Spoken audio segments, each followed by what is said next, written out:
devons ensemble avoir conscience que nul autre que nous-mêmes ne viendra sauver notre nation et que cela exige de chacun de nous une mobilisation tous azimuts.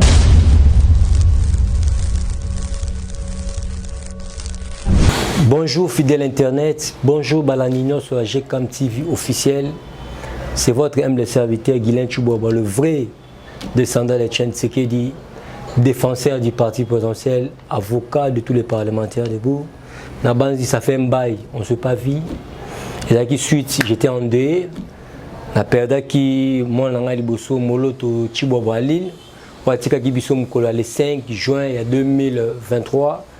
Je samedi à Koksaki 40 jours dans ma belle, de ça qui est tout le monde en a été. Je suis de retour sur ce plateau pour nous repérer Sabino d'informations en temps réel. Le premier point, Togolobela, Tata Moukonzeko, le Félix Antoine Tshisekedi, le président qui réunion, il y a sécurité pour la maïmata liée à francophonie. Banda le 28 Oyo. Le Félix Antoine Tshisekedi marque son histoire. J'ai la francophonie, patati patata, parce que la condition est réunité, mais je tiens à vous confirmer aujourd'hui que le 28 Oyo, j'ai la francophonie aura bel et bien la République démocratique du Congo grâce à la diplomatie agissante. Il y a Tata Moukonzeko, le Félix Antoine Tshisekedi Tshilombo. Deuxième point, la réalisation, il y a Tata Moukonzeko, le Félix Antoine Tshisekedi, chef de l'État, depuis à son pouvoir. Le 24 janvier 2019, dans le Oyo, la réalisation, parce que certaines personnes disent que le chef de l'État n'a rien fait. Ceux qui disent que le chef de l'État n'a rien fait, parce que certaines personnes disent que Félix Antoine Tshisekedi, chef de l'État, n'a rien fait. Il y a la réalisation depuis Tata Moukonzeko, la président de la République, depuis la prestation de serment le 24 janvier 2019, dans la réalisation de notre président Félix Antoine Tshisekedi, depuis il est à la tête de la République démocratique du Congo. C'est le deuxième point. Troisième point, Togolobela Liwa, il y a Chéribé Okende. Parce qu'il faut essayer de Gonabiso. Pas d'information, n'engi sengeli. Chériba Okende, Azali, Munguna, il y a pouvoir en place. Le vrai problème, c'est que Chériba Okende, quand il y a propre la famille politique, n'est pas lié. Mais tout le monde a des réseaux sociaux, les pouvoirs en place, assassiner Chériba Okende. Quatrième point, invitation, il y a Peter Tchani. Un journaliste pro Moïse Katumbi a tenu l'invitation na parquet à grande instance pour Akene répondre. Et puis la cinquième point, la liberté provisoire au Frank Djongo à Silikozo. Et puis la Maï actualité où ils allaient baser juste na Maïmatali nomination. Il y a des nouveaux généraux, il y a la police. Le général Yav Patience, c'est lui qui est actuellement le numéro 1 à la police nationale congolaise. Kassongo, Ozalaki, inspecteur général provincial ville province de Kinshasa, Azali Lissousou, numéro 1 à la ville province de Kinshasa, Batsindi, dans la province, il y a Kasai, précisément la ville de Chikapa. Une ville que je maîtrise bien, le général Sylvana Songo, Ako Sala Moussala, en tant que numéro 1, il y a Kasai, province, il y a Kasai, précisément la ville, il y a Chikapa. Mais la ville, province de Kinshasa, c'est été, parce que certaines personnes disent mal. Le chef de l'État nomme le général, officier supérieur, sous proposition. Qui a ministre intérieur. Mais tu belé bali ko loba biloba ote Peter Kazadi Aliembongo pour proposer chef. Papa, quittons la sorcellerie et l'indiscipline politique. La constitution est claire. Le chef de l'État ne peut jamais nommer sans toutefois consulter patron du ministère intérieur au Tobengi Peter Kazadi. C'est la raison pour laquelle Bomoni mise en place Salami, le chef de l'État,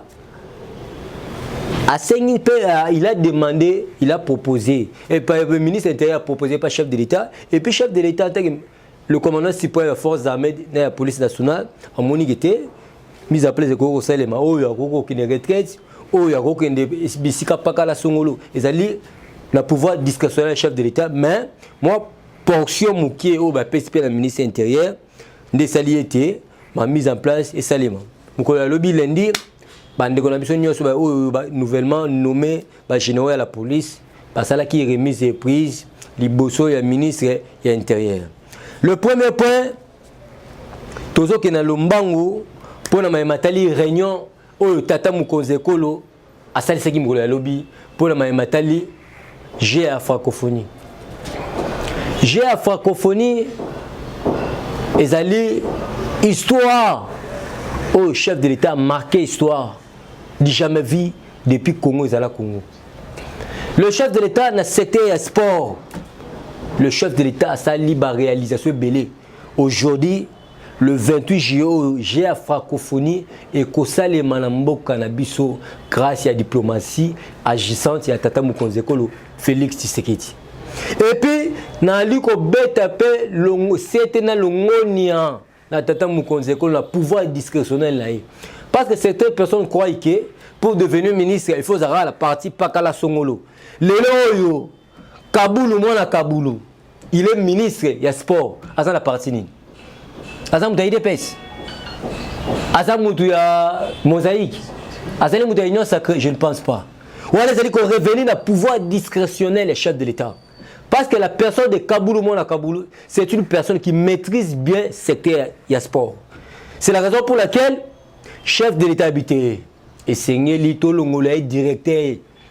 C'est au commissariat numéro 1, il y a secteur, il y a sport. Allez la partie politique, et les choix judiciaires, il y a Tata Mukonzeko, la sali depuis secteur, il y a sport, il y a la sport. Aujourd'hui, dans le secteur, il y a sport. Côté, dans le basket, au moins, dans la réalisation, ma case est salami. Ok, dans handball. Ok, na karaté, judo, ainsi de suite. On doit sentir que Mouto Tata Mukonzeko l'a nommé Kaboulou, moi na Kaboulou. Azali Kosala Moussala Gitoko, toujours dans la ligne droite, il y a Félix Antoine Tshisekedi. Il y a un autre Ali Kosenga, le chef de l'État. Si on a bel et bien remaniement, na Mikolo Zali Koya, Ozongi c'est la vision toujours moi na Katanga.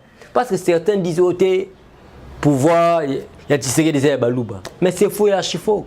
Aujourd'hui, c'est qui Bazali ko réjouir. Et Zara Balouba te. Sur aucune assemblée nationale. Au moment où Bandundu. Aucun primature. Moussoaili.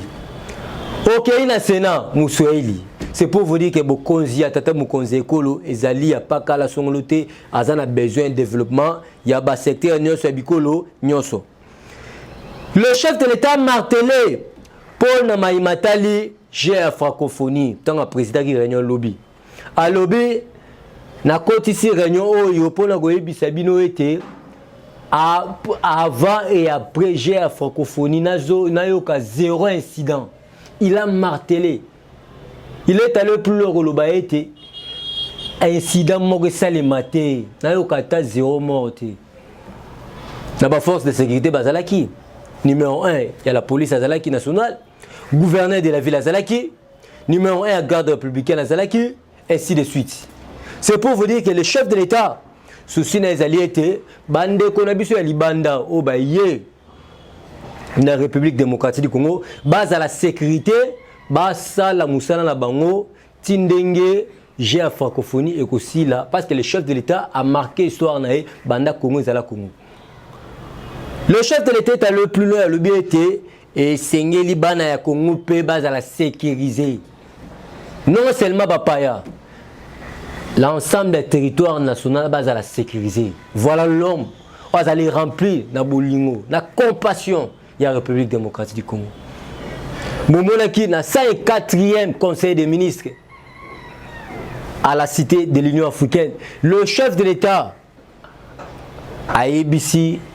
D'abord, Molombolo na ministre, boté les mains, to garder une minute de silence. la mémoire, il y a ancien ministre, il y a transport, Chéribé Okende, Ouassili Kotikabiso. Et puis le chef de l'État est allé plus le conseil dans le 104e conseil des ministres à l'UBT. Et Sengeli, police scientifique en Bokanabiso, va travailler en collaboration avec des experts internationaux. C'est la raison pour laquelle, en République démocratique du Congo, tous a déjà des experts internationaux pour les assassinats. Il y a un ancien ministre honoraire. Le chef de l'État, Azali Mouto, Azali la tendance politique, article 69, il est le garant du bon fonctionnement des institutions. Azali ko battre les opposants, Azali ko protéger pe bateau, Azali Nangambunae. Il agit en tant que père de la nation. Yango, bandego na biso, bao ba éviter une forte délégation, Ezali de bandade ko tout le monde qui ba togolais, tout le monde bandego ya pays musu babanda qui déjà koya ou tam ko le vendredi. C'est pour vous dire qu'il y aura bel et bien 9e G à francophonie le 28 Oyo. Félix Antoine Tshisekedi va marquer son histoire depuis Congo et Zala Congo. On est allé premier point. Deuxième point, Tokolo Belapo Matali ba réalisation, il y a Tata Mukonzeko le Félix Antoine Tshisekedi Chilombo. Il faut qu'on se le dise.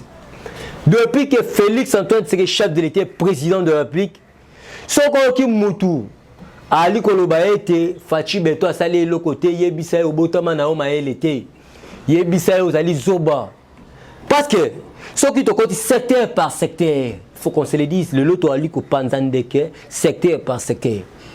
To côté na secteur o to bengi il y a inspection générale de la finance o ezali département na kati il y a institution président de la République. Inspection générale à finance, Ezali Fachi Moutakeli Angota. La personne qui a créé l'inspection générale à finance, a Bengamina Kombo, le fait maréchal Mobutu. L'inspection générale à finance est qu'elle a mal le 15 septembre 1987. On a Fachi Betazara, président de la République, Moutalara, président maréchal Mobutu CCC. Mais tu as attribution, na ba responsabilité à IGFT. Mais nous avons senti les attributions, les responsabilités à IGF grâce à l'événement Félix Antoine Tshisekedi, chef de l'État, depuis son accession au pouvoir à la magistrature suprême le 24 janvier 2019, que nous avons senti les attributions, les responsabilités à IGF grâce à l'événement Félix Antoine Tshisekedi. Aujourd'hui, la responsabilité à IGF est nini, na ba attribution. Ko kangan bato bazali ko yiba misolo ya l'État. Aujourd'hui, en 2019, le chef de l'État, en 2020, il a nommé inspecteur général à la finance, Gilles Alinguet, à la tête de l'IGF. Et Sengele Boye a été l'artisan principal. Il y a redynamisation, il y a IGF, Kombo Nae, Félix Antoine Tshisekedi, chef de l'État. Quand on a nommé Gilles Alinguet en 2020 en tant qu'inspecteur général à la finance, c'est par là que tu as comme une attribution, une responsabilité, il y a eu au Bengi, IGF. Bakangi Milibitale Belé dans la prison. Baba Marosa, ancien DG, il y a Office des routes, il y a DG Tomoni Binis Bilenge, ancien DG RVA, Tomoni, ancien secrétaire général, il y a EPST, Djamba dans la prison. C'est qu'il y a plusieurs personnes arrêtées et condamnées grâce à Moussala Malam ou IGF Azali Kosala.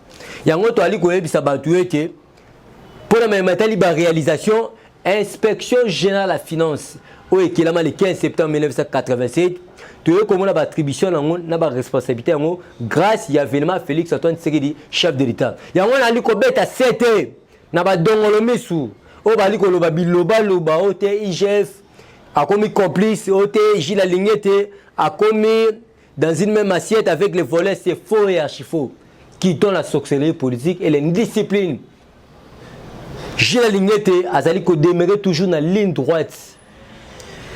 Azali ko sala musala na vision, il y a Félix Antoine Tshisekedi pas question, il y a détournement des deniers publics. Moutounyoso, oya rocha maboko na libenga l'État, yeba été IGF a rocha maboko. Yango moni, ba ministre ebele ba komi kobanga, ba directeur général ebele ba entreprise ba komi kobanga parce que na sima wana ba yebi ke IGF eli. Mais ebisanga na ba prédécesseur nyoso o ba kamamboka o. Est-ce que tu ebagi ba attribution à IGF? C'est pour vous dire que jusqu'à preuve contre IGF Azali Kosala Moussala comme il se doit, nous devons aller à la tête. Il y a l'inspection générale de la finance, la Kobaji, la Lingete, moi, on a grand band le président de Maïndombe, Azali toujours derrière vision un chef de l'État. Pour Namaï Matali, il a dit non au détournement, il y a des deniers publics. Donc, quand il y a secteur, il y a infrastructure.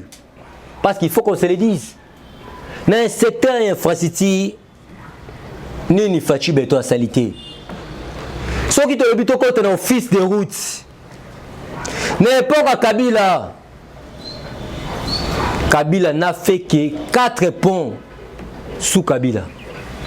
Mais sous Félix Antoine Tshisekedi, le chef de l'État a signé 3 contrats pour le Matali pont.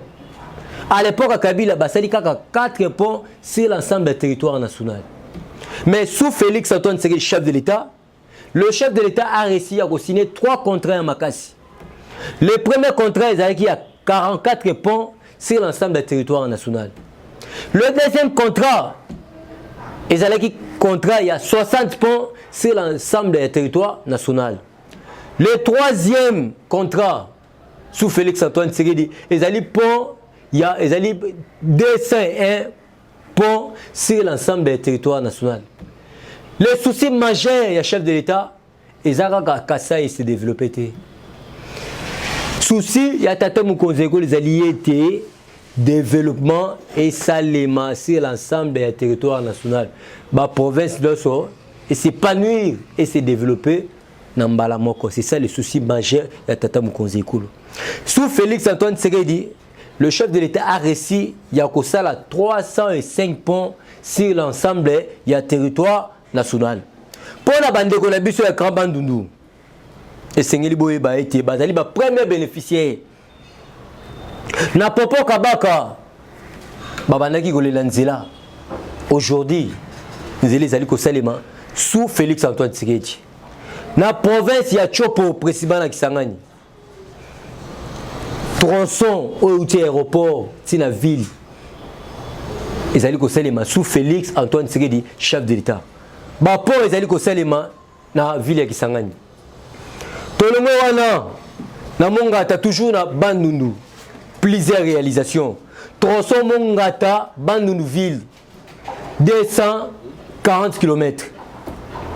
Toujours dans les grands Bandundu. Tronçon Mawanga Panzi. 240 km. C'est pour vous dire que le chef de l'État fait beaucoup de réalisations. Toujours tronçon Mbukulu Bagata 335 km. Pour Pokabaka Idiofa, n'en parlons même pas. C'est pour vous dire que ma premier bénéficiaire dans le secteur infrastructure, Bazali Bandekonabiso ya Kambandou. Ne Bazali ko bénéficier dans l'infrastructure ya Kitoko. C'est pour vous dire que le chef de l'État, Azali Kosala Moussala, dans le secteur infrastructure, sur l'ensemble des territoires nationaux, souci majeur na les alliés développement et salement sur l'ensemble des territoires nationaux. Il y a un autre conseil à la chef de l'État, directeur général adjoint, na Kombo et Koto, il mérite mieux. Parce que c'est une personne qui travaille la vision à eux. Il fait des descentes par-ci par-là pour nous qui s'abattent visibilité et salement. Parce que les gens, pour nous mettre pont, ça touche directement le peuple. Quand on tient sous le peuple d'abord. Le peuple d'abord, il a été placé l'homme au centre de tout. Dans certaines infrastructures, sur l'ensemble du territoire national, il y a plusieurs réalisations dans certaines infrastructures où le chef de l'État s'allie. Ça touche directement le peuple congolais. C'est la raison pour laquelle le directeur général, il y a office de route, le DG Koto, il demeure toujours dans la ligne droite, toujours dans le chef de l'État. Il y a un autre qui est promouvoir. Pourquoi pas qu'il puisse devenir DG? Pourquoi pas qu'il puisse devenir ministre infrastructure? Parce qu'il faut qu'on se le dise. L'actuel ministre infrastructure, tout le monde a réussi sur le terrain. C'est un bureaucrate, un technocrate au bureau. Mais un ministre infrastructure, ça ne sert à rien avant dans le bureau. C'est un chevronné, c'est un vertébré, c'est une personne qui est licenciée à la sur le terrain. Mais par rapport à la réalisation de la secteur infrastructure, depuis l'office de route, les offices de route, 21 ans après, la personne qui a cité l'office de route, comme on l'a fait béton. Aujourd'hui, nous avons vu les attributions, les responsabilités au office de route grâce à Vélima et Félix Antoine Tshisekedi, chef de l'État. Il y a un autre qui est le chef de l'État, le directeur général adjoint Ekoto, il mérite mieux. Parce que c'est une personne, un vertébré qui travaille dans la vision chef de l'État. Il y a un autre qui est le chef de l'État, au promouvoir à Kene Moussika. Pour la réalisation, le chef de l'État fait beaucoup de réalisations. Donc, quand il a secteur et enseignement, sous Félix Antoine Tshisekedi, un enseignant touche au moins 400 et quelques mille francs congolais. Mais sous Kabila, un enseignant touchait 135 000 francs congolais. Ce sont des réalisations, des réalisations. À l'époque, Kabila, un enseignant touchait 135 000 francs congolais. Mais sous Félix Antoine Tshisekedi, un enseignant touche plus de 400 et quelques mille. Ni totalité. Sous Félix Antoine Tshisekedi, il a réussi à construire une école moderne.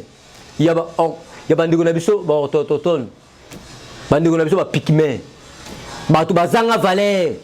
Mais sous Félix Antoine Tshisekedi, le chef de l'État a valorisé Bango, a tourné une école moderne. Des pygmées, des valeurs.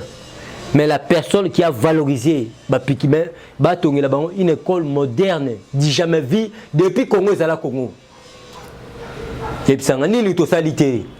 En termes de bilan, notre bilan est largement positif.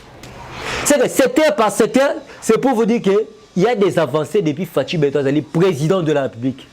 Nous avons un bilan à présenter devant le peuple. Donc, quand il y a un secteur, il y a un fonctionnaire, à l'époque à Kabila, un fonctionnaire représentant sous-marien, un militaire, un policier qui touchait 138 000 francs. Mais actuellement, un policier touche au-delà de 300 et quelques mille. Ni une totalité. C'est pour vous dire que chaque secteur, il y a des avancées depuis Fatou Betoazali, président de la République. Secteur éducatif, secteur infrastructure, secteur IGF, chef d'État a touché secteur par secteur. Donc quand il y a secteur, il y a maï, parce que l'eau c'est la vie. Sauf qu'il y a une régie des sous-babel, l'eau c'est la vie. Aujourd'hui, la Kinshasa, Bana Delvaux, Bana Ipen, parce qu'il y a une difficulté à maï. Aujourd'hui, dans le château d'eau, mon conseil, la salle de Lemba Imbu, dans Delvaux, dans Ipen, ils ont relié combien de communes où ils bénéficiaires à maï. C'est pour vous dire que notre bilan est largement positif. Dans le secteur Nyonso, il y a des avancées. Mieux vaut Félix Antoine Tshisekedi, chef de l'État, qui va prédécesseur. On va sentir que, l'espace à 4 ans, le chef de l'État a fait beaucoup de réalisations. Mais bateau va salir 21 ans, va salir la réalisation que les bisoté. Biso 4 ans pamba, tout ça la réalisation belé. C'est la raison pour laquelle j'interpelle la conscience du peuple congolais. Vous êtes un président, vous êtes rempli de l'amour et de la compassion. Yambokao. Il a fait beaucoup de réalisations. Le vrai problème, les alliés étaient, soi-disant opposants, ils sont remplis de la haine et de la jalousie. Mais en termes de bilan, Félix Antoine Tshisekedi, son bilan est largement positif. Troisième point, Togolobela, Liwa, il y a Chéribé Okende. Certaines personnes disent que le pouvoir de Félix Antoine Tshisekedi pouvoir Yamakila. Permettez-moi de vous dire une chose. Bokonzio, quand on est au Lubaka, bisous tous à Maboko Pembe. Maboko na tous à Pembe. Maboko a Fachi tous à Pembe. Chériba Okende, Batuba Bomiye, ça a la famille politique na ye. Binomo Bomuna Baudio, sa fille biologique. Papa, ensemble de l'ingaki les sous-outés. Papa, l'ingaki les sous-outés. Wana, la fille biologique qui a chéribé au Kenya. Yipsangaï, pouvoir en place à Salini. C'est pour vous dire que le chef de l'État avait instruit dans le service de sécurité, il enquête Salema, ba société, ba expert ya libanda mboka pour vous que batala le lenginini de qu'on a besoin de faire les dérives, de qu'on a besoin de chéribé au Kenya à Koufaki. Et puis vous avez vu l'homme rempli de l'amour et de la compassion, Félix Antoine Tshisekedi, chef de l'État, dans le 104e Conseil des ministres, le chef de l'État a télémisé Molomolo Nae pour garder une minute de silence en mémoire d'un ministre, ancien ministre Chéribé Okende. C'est pour vous dire que l'Iwa, il y a Chéribé Okende, le pouvoir en place, Aïbi Liwan a été, il a instruit pourvu que Bassa la banquette, Moutou Nyoso, vous allez inclure dans le dossier, il y a Chéribé Okende pour nous mettre Liwan a été, quel que soit son rang, justice et Osala Moussala Nango, il sera devant le juge et puis à Rossibi, rigueur de la loi. On est allé communiquer, il y a gouvernement à Pesaki pour nous mettre Liwa, il y a Chéribé Okende, ancien ministre honoraire, et Sengil Peboé Baye Tazali Pé député national, dans la circoncision, il y a Lukunga, Awa, à Kinshasa. Quatrième point, la liberté provisoire, il y a Frank Djongo, membre, il y a soi-disant Ensemble pour le changement. Frank Djongo, quel est le rôle d'un rétroviseur? Vous le bien, Frank Djongo. Quel est le rôle d'un rétroviseur? Le rôle d'un rétroviseur, ça permet au conducteur de regarder derrière. Frank Djongo n'est pas à Kabila, il condamné à 5 ans de prison, si j'ai de bons souvenirs. Mais tu as retrouvé la liberté grâce à Félix Antoine Tshisekedi, chef de l'État. Si j'ai de bons souvenirs, au salaire qui 2 ans et quelques mois en prison. Pour bénéficier de la grâce présidentielle. Ce qui va passer la grâce présidentielle, ce n'est pas la bonne foi. Il y a Félix Antoine Tshisekedi. Parce que vous avez condamné. Kabila, vous avez condamné le régime à Kabila. Vous avez condamné à 5 ans de prison. Mais aujourd'hui, tu te permets de dire Chilombo ne fait rien. C'est un régime de sanguinaire. En tout cas, ce qu'on a 500, c'est un humanisme. Aujourd'hui encore, on a un régime à Tshisekedi. Bakanga qui osent détenir armes illégales, osent détenir armes sans autorisation du ministère intérieur. Au Bana qui osent détenir armes na qualité ni. C'est pour vous dire que autant tout le monde boye lelo. Chaque président bayaka aux alara na prison. Régime na biso ils en a besoin aux en a prison té. Biso on a besoin au monde misala. Il y a Félix Antoine Tshisekedi Ozali Kosala pour l'intérêt du peuple congolais. Mais si tu penses que l'un des 4 matins, soit disant Mator n'a eu le métier là au pouvoir, on met sous Kamou. Il dépêche au pouvoir aujourd'hui, il dépêche au pouvoir demain, il dépêche au pouvoir éternellement. Parce que le rôle d'un parti politique est de conquérir le pouvoir et le conserver le plus longtemps possible. Pouvoir, ceux qui prétendent qu'il dépêche au sein de la mandat, on va conserver ce pouvoir jusqu'à de génération en génération. Mandela est mort, Anne est toujours au pouvoir. Thabo Mbeki n'est plus président de la République à Sud-Afrique, Anne est toujours au pouvoir. Jacob Zuma n'est plus président, il y a Afrique du Sud, Anne est toujours au pouvoir. Aujourd'hui, on a Ramaphosa, président des exercices, il y a Afrique du Sud, Anne est toujours au pouvoir. Fachi, à un certain moment, à la présidente Bogoté, IDPS va conserver toujours le pouvoir. En tout cas, Bogolemba opposition, continue toujours mais biso ba beaucoup de l'ipembe nous on a besoin aux en détention na makala te bien ndolote yeba été Nzambe azana sima fachi. On ne combat jamais l'enfant de Dieu. On ne combat jamais l'enfant de Dieu. Si comme nous enfant Gidjongo. Si tu es aujourd'hui dans la liberté, sache bien que Moutasala qui est au Bima, c'est le magistrat suprême Félix Antoine Tshisekedi, chef de l'État. Kangambangana Nayu. Le quatrième point, et Sengeli Boye a été nomination seulement qui y a des généraux, il y a la police nationale congolaise. Et Sengeli Boye a été actuellement le numéro 1 à la police nationale. Il s'appelle bien Général Liav Patience. Dans le numéro 1 à la police nationale sur l'ensemble des territoires nationaux. Actuellement, dans la ville provinciale de Kinshasa, inspecteur provincial de Kinshasa, Silvalo Kasongo, ne plus numéro 1 à la ville provinciale de Kinshasa. Actuellement, Moutoua Zali, inspecteur provincial de la ville provinciale de Kinshasa, Kombodae, Blaise Kilimbalimba. Blaise Kilimbalimba.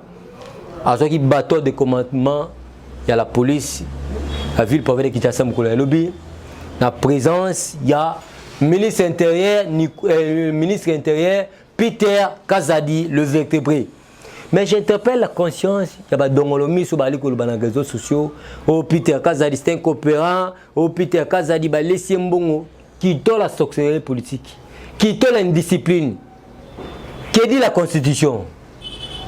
Le président de la République nomme les généraux sous proposition. Il y a le ministre intérieur. C'est lui le patron. Il y a le ministère intérieur. Le chef de l'État, c'est lui le magistrat suprême. Mais Moutazeli qu'on gère du jour au jour, c'est le ministre de l'Intérieur. Ceux qui le balongoli kasongo, balongoli patati patata, ils ont une proposition au ministre intérieur précis. Et puis le chef de l'État apprécié a signé Botika Kindoki.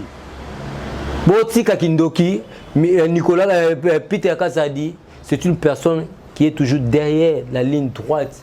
La vision chef de l'État, Félix Antoine Tshisekedi, chef d'État. Mise en place de Salami, qui toko, Batouno Bazali satisfait. Et puis, la CPL, la déclaration, la numéro 1 provincial, la ville provinciale qui a la police, a bien été, Bopé Sanga 3 mois, beaucoup moins à Moussala, ou le Salema. C'est que, tu sens que la détermination, il y a Moutou Azali numéro 1, il y a la ville provinciale Kinshasa, il y a la police nationale, Monsieur Blaise Kilimbalimba. Il est déterminé pour aussi le banditisme, pour aussi le maïmatali koulouna, ainsi de suite. Arzong Samakamouno so Nanzela. Bonne chance, l'inspecteur provincial Blaise Kilimbalimba. Et puis bon vent, dans l'inspecteur provincial, il y a Kassai, Monsieur Silvano Kasongo. Azali Lissou, inspecteur provincial ville provinciale de Kinshasa, Batini na Chikapa, la province, il y a Kassai. De Sika, Silvano Kasongo, Arosala, Moussala, Naï. Pour aussi Lissa, Peter Chani, Oazali, ministre pro, journaliste pro Katumbi, Babengisie, na parquet à grande instance, pour Akende, correspondre. Et ça, acharnement politique, ce qui Azali innocent, Barotikae, ce qui Azali cité, Namaïmatali, trahison, ainsi de suite, et Baïté, Bakochel, Maboko, parce que la Bible déclare la justice élève la nation. Justice est un mot qu'on a vu, bon, mon chef de l'État a bien dit qu'il y a un magistrat, il n'a pas dit peuple, pour avoir un cours, il y a état des droits. État des droits, c'est-à-dire respect à la Constitution, il y a un Beko, il y a un Boka, il y a un Peter Kachani, préparer déjà l'avocat, préparer déjà l'explication. Ce que Sambi Kitoko, Batiki, ce que Sambi Mabe, place dans le centre pénitentiaire Yamakala. Pour la aussi Lissa, le chef de l'État fera mieux pour ce pays. Tata Mukonze Kolo a fait beaucoup de réalisations. Bopé sa chance, il fera mieux. Mais pour Namaïmatali, Tata Mukonze Kolo, depuis qu'il est à la tête de la République démocratique du Congo, il a fait beaucoup de réalisations. Mieux vaut Fachi, qui est ma prédécesseur, et Tata Mukonze Kolo, Félix Antoine Tshisekedi, chef de l'État. Pour nous aussi, Lissa, c'est votre humble serviteur Guilain Chibaou. Je suis de retour. Ceux qui ont été Nazaki Andé, j'avais perdu ma fille aînée, Molo Tuchibobo Aline. Maintenant, je suis de retour sur ce plateau à GCAM TV officiel. La scène, la bino s'abonner massivement à la chaîne où il y a GCAM TV officiel où il peut s'abonner à information à temps réel. Que Dieu bénisse la République démocratique du Congo. Que Dieu bénisse Félix Antoine Tshisekedi, chef de l'État. Que Dieu bénisse Bao Baninganga, Bao Baninganga, Bana Nyos Akopador l'Éternel, combattantes et combattants et vos apaisements, Nassima Fachi Béton, Arosel, la Bilo Makambo et Belé. Ceux qui ont besoin de contacter pour avoir la vraie information, Bobenga plus 243 81 99 18 616 plus 243 81 99 18 616. C'est votre humble serviteur Guilain Chiboua, le vrai descendant de Etienne Tshisekedi, défenseur du parti présidentiel, avocat de tous les parlementaires debout, surnommé Maman Denise de l'IDPS. Bye bye, bye bye.